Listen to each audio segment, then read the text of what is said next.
प्रिय विद्यार्थियों, आज हम केशव दास द्वारा रचित रामचंद्रिका के जो कुछ अंश हमारे पाठ्यक्रम में दिए हैं उनका अध्ययन करेंगे।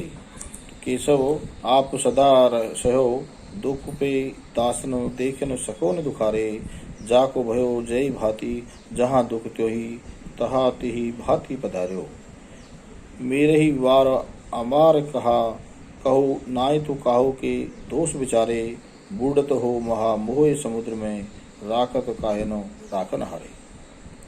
तो उक्त अवतरण केशव दास द्वारा रचित रामचंद्रिका से दिया गया है। इसमें विभीषण द्वारा यह कथन किया गया है कि विभीषण को लंका से रावण के द्वारा निकाल देने पर विभीषण राम की शरण में आते हैं और श्री राम की शरण में आकर के विभीषण है अपने कष्टों का निवारण करने की जो विनती करते हैं, प्रार्थना करते हैं। तो इसी को कवि ने वर्णन किया है। तो कवि केशव दास जी जो वर्णन करते हुए कह रहे हैं कि श्री राम को लक्ष्य कर विभीषण कह रहे हैं कि केशव आप सदा सहो। केशव दास जी के द्वारा जो है विभीषण को लक्ष्य करते हुए कह रहे हैं कि श्री राम को लक्ष्य करो। विभीषण कहते हैं कि हे राम, कि केशव आप सदा सहो। केशव दास जी कह रहे हैं कि आप सदा सहो मुख से। विभीषण कह रहा है श्री राम को लक्ष्य करके कि हे राम, आप स्वयं तो सदैव भक्तों की जो है भक्तों के कारण दुख सहते रहते हो। तो आप सदा, सदा माने हमेशा, सहो माने सहन करते हो, दुख पे, दुख माने दुखों को, दासन माने सेवकों के द्वारा भक्तों के जो दुख है उन दुखों के कारण जो है आप स्वयं दुख सहन करते रहते हो और देख न सको न दुखारे, और दूसरे व्यक्ति को कभी भी दुखी नहीं देख सकते। तो देख सको न दुखारे, दुखारे माने दुखी व्यक्ति को कभी भी दुखी नहीं देख पाते। तो आप सदैव भक्तों के जो दुख है, उनके जो दुखों के जो कारण है उनको सहन करते रहते हो, परंतु अपने भक्तों और सेवकों को कभी भी दुखी नहीं देख पाते। और जाको भयो जय भांति जहा, और जिसका, कि जाको भयो माने जिसका, जिस प्रकार का जो जिस भांति का जो दुख होता है उसे उसी तरह से त्योही तहा ती भांति पधारो, उसको उसी प्रकार से उसी तरह से उनके दुखों को दूर करते हो, उनकी कष्टों को निवारण करते हो। तो जिसका जिस प्रकार का अर्थात जहाँ दुख होता है उसे उसी दुख का आप स्वयं जा करके उसे उसी भांति उसका निवारण करते हो, उसको दूर करते हो। तो लेकिन कवि कह रहा है कि मेरे बार अवार कहा, मेरे बार अवार कहा कहू नाहे तू काहू के दोष निवारो। लेकिन मेरे माने मेरी बार, अर्थात जब मेरी बारी आई तो तुम आपने जो है ध्यान नहीं दिया है। जब मेरी बारी आई तो आपने उसमें क्यों विलम्ब किया है। तो मेरे बार अबार कहा, अबार माने विलम्ब करना, मेरे माने मेरी जो बारी आई है तो उसमें आपने विलम्ब किया, क्यों किया है। कहू ना तू काहू के दोष विचारे, और आप तो अपने भक्तों के किसी भी दोष का विचार नहीं करते हैं, चाहे उसने कितना भी बुरा कार्य किया हो, कितना ही पाप कर्म किया हो, लेकिन उस पर विचार नहीं करते और उनका जो है कष्टों को दूर कर देते हो, उनका उद्धार कर देते हो। तो आप तो शरण में आए हुए जो महापापी है उसका भी उद्धार कर देते हो। तो बूढ़त हो महामोह समुद्र में, और मैं इस महामोह के समुद्र में डूब रहा हूँ। तो बूढ़त हो, बूढ़त माने डूबना, महामोह समुद्र, महामोह रूपी जो समुद्र है, जो उस समुद्र में मैं डूब रहा हूँ। इसलिए राखत काहन राखन हारे, राखन हारे माने रक्षा करने वाले, और राखत माने रक्षा के लिए। तो राखन काहन राखन हारे, तो आप भक्तों के रक्षक है, आप राखन हारे माने भक्तों के रक्षक है। इसलिए राखत काहे, आप फिर मेरी रक्षा क्यों नहीं कर रहे। आप जब भक्तों के, आप किसी भी जो भक्त है उस भक्त के दुखों को देख करके उसे तुरंत उद्धार करते हो, चाहे वो कितना ही बड़ा महापापी हो, फिर भी उनकी रक्षा करते हो, उसका उद्धार करते हो। तो फिर मेरी बारी आई है, उसमें आपने क्यों विलम्ब किया है? आप शीघ्र ही जो है मेरा उद्धार करिए, क्योंकि आप तो भक्तों की रक्षक हो, इसलिए मेरे रक्षक होकर भी मेरी जो है रक्षा क्यों नहीं कर रहे हैं। तो अवतरण में रावण का भाई होने के कारण विभीषण अपने आप को जो है राक्षसी वृत्ति से घिरा होने के कारण अब स्वयं को महापापी बतलाता है, और साथ ही उसमें भगवान महाभोग से ग्रस्त अपने जो भक्त है उसका तुरंत उद्धार करते हैं। तो इसकी यह विनती की है, प्रार्थना की है। रावण अंगद संवाद। कौन हो पठयो सो कोने, हाय तुम्हें कह काम है। जाति बानर लंक नायक दूत अंगद नाम है। कौन है वह व्याधि के हम देह पूछी सवे देही। लंक जारी सहारे अक्ष गयो सो भात वृथा कही। तो और अवतरण है वो रामचंद्रिका से लिया गया है। तो इसमें अंगद और रावण का जो संवाद है उस संवाद के बारे में बताया गया है कि रावण से अंगद का जो संवाद हुआ उसी का यहाँ वर्णन करते हुए कवि कह रहा है कि रावण का जो सेनापति है, प्रधान सेनापति है जो प्रहस्त, उसने अंगद से कहा कि कौन हो पठऊ सो कौने, कि तुम कौन हो, कि हे राक्षस, हे वानर, तुम कौन हो और तुम्हें यहाँ किसने भेजा है। पठऊ सो पठऊ मन भेजना, तुमको सो कौन है मन किसने भेजा है, तुम्हें कौन हो और तुम्हें किसने भेजा है। और हाय तुम्हें कह काम, हाय मानी यहाँ पर हो, यहाँ पर तुम्हारा क्या काम है, अर्थात किस काम के लिए यहाँ पर आए हो। तो यहाँ पर क्या काम है, तो तुम क्यों आए हो। तो इस प्रकार जो सेनापति के द्वारा जो प्रश्न किया जाता है तो उसका उत्तर है वो अंगद देते हैं। अंगद ने कहा कि मैं जाति हूँ बानर हो, मैं जाति से बानर हूँ। तो तीनों प्रश्नों का उत्तर देते हैं कि कौन हो, कौन किसने तुम्हें भेजा है और किस काम के यहाँ आए हो। इन तीनों प्रश्नों का वह उत्तर देते हैं। अंगद उत्तर देते हुए कह रहा है कि मैं बानर जाति का हूँ, जाति बानर हो, मेरी जो जाति है वो बानर जाति है और लंक नायक हो।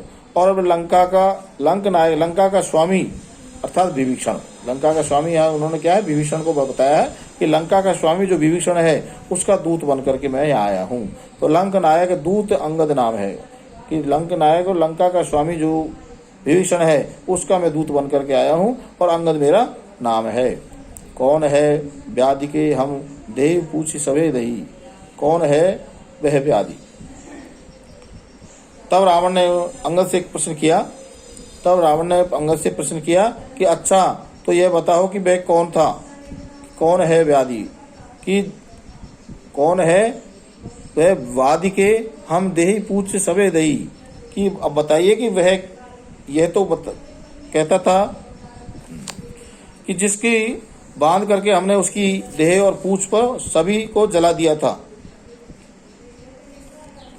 अंगद से प्रश्न करते हैं या कि रावण अंगद से प्रश्न करता है कि अच्छा ये बताओ कि कौन है वह व्याधि के हम देही पूछ सवे दही, ये बताइए कि वह कौन था जिसकी पूछ को बांध करके हमने उसकी पूछ में आग लगा दी और संपूर्ण देह को जला दिया था। तो लंक जारी सहारी अच्छ गयो तो बात वृथा कही। तो इस प्रकार रावण के द्वारा कहने पर कि वो कौन था जिसकी हमने पूछ में आग लगाई और उससे उसके शरीर को जलाया, तो उसका जो है फिर अंगद है उससे प्रश्न करते हैं कि अंगद उसका उत्तर दे रहे हैं कि वह तो कहता था, अर्थात हनुमान जी के लिए कह रहे हैं कि वह तो यो कहता था कि लंक जारी सहारी अक्ष गयो, कि उसने तो संपूर्ण लंका को जला दिया और अक्ष गयो संहारी अक्ष और अक्षय कुमार को मारा था, कि उन्होंने संपूर्ण लंका को जलाया था और अक्षय कुमार को मार करके यहाँ से गया था। बात वृथा कही, क्या उन्होंने वहां जाकर के ये बात झूठी कही है। तो इस प्रकार हमने सुना है, अर्थात तुम झूठ बोल रहे हो। अंगद कह रहे हैं कि तुम झूठ बोल रहे हो कि तुमने उसके शरीर को और उसकी पूंछ को जला दिया है। वह तो पूरी सारी लंका को जला करके चला गया था। तो यहाँ प्रश्नोत्तर शैली में जो है रावण अंगद संवाद का ये चित्रण किया है। कौन के सुतो बाली के, वह कौन बाली न जानिए, काक चापी तुम्हें सो सागरो सात नहाय बखानिए, है कहाँ वह वीरो अंगद देव लोक बताइए, क्यों गयो रघुनाथ बान विमान पेट सिधारिए। तो आगे कवि चित्रण करता हुआ कह रहा है कि रावण अंगद से उनका परिचय पूछते हैं, तो अंगद है वो सरल स्वभाव में, सरल भाव में जो है उनका उत्तर देते हैं। तो कवि उसी का वर्णन करते हुए कह रहे हैं कि लंकापति रावण जो है अंगद को अपने दरबार में उपस्थित हो अंगद से प्रश्न करते हैं कि कौन के सुत, तुम किसके पुत्र हो, बाली के। तो अंगद उसका उत्तर देते हैं कि मैं बाली पुत्र हूँ, मैं बाली का पुत्र हूँ। वह कौन बाली, फिर जो है रावण उससे प्रश्न करता है कि किस बाली की बात कर रहे हो, कौन बाली है, न जानिए, मैं उसे नहीं जानता। फिर अंगद जो है उसका उत्तर देते हैं, कहते हैं कि काक चाप तुम्हें जो सागर और सात नहाय बकानिए, कि मैं उस बाली की बात कर रहा हूँ कि जो वह बड़ा शक्तिशाली है, वह बलशाली बाली की बात कर रहा हूँ जो तुम्हें अपनी बगल में दबा करके, अपने बगल में दबा करके और 7 समुद्रों पर स्नान करते फिरे थे, घूमे थे। तो काक चापी, काक मन अपनी काक में अपने बगल में दबा करके सागर और 7 नहाए बखानिए, 7 समुद्रों में स्नान करते हुए घूमे थे फिरे थे। तो को अपनी काक में 6 महीने तक उन्होंने दबाए रखा था। रावण ने फिर पूछा कि है कहा वह वीरो, कि वह वीरो जो है कहाँ पर है। तो फिर वो अंगद उनको उत्तर देते हैं, रावण पूछते हैं कि है कहाँ वह वीर बाली अब कहाँ पर है। तो अंगद उत्तर देते हैं कि अंगदो देवलोक बताइयो। अंगद ने उसे कहा कि वह तो स्वर्गलोक चले गए हैं। फिर रावण कहता है क्यों चलो। रावण ने फिर पूछा कि स्वर्गलोक में क्यों गए हैं, अर्थात कैसे गए हैं। रघुनाथ बाल विमान बेटी सिधारियो। तो उसका अंगद है उसका उत्तर देते हैं कि वो राम के बाण रूपी विमान पर बैठ करके जो है सिधार गए हैं। तो काक का मतलब यहाँ होता है बगल में, और चौप का मतलब होता है दबा करके हैं। और रघुनाथ बाण सिधान, रघुनाथ बाण विमानो, रघुनाथ बाण विमान का मतलब होता है कि श्री राम के बाण रूपी विमान पर बैठ करके वो स्वर्ग को सिधार गए हैं। तो क्यों गयो रघुनाथ बाल विमान बैठ सिधारियो, कि श्री रामचंद्र जी के जो है बाण रूपी विमान पर बैठ करके वो स्वर्ग सिधार गए हैं। अर्थात श्री राम के चरण प्रहार से जो है श्री राम के जो बाणों के जो प्रहार है, उस बाणों के प्रहार से वह वीर गति को प्राप्त हो गए हैं और स्वर्ग को प्राप्त हो गए हैं। तो यहाँ कवि ने कि रावण के द्वारा पूछे पर बाली कौन है, तो अंगद ने कहा कि तुम जैसे वीर अभिमानी को द्वंद्व युद्ध में परास्त करके और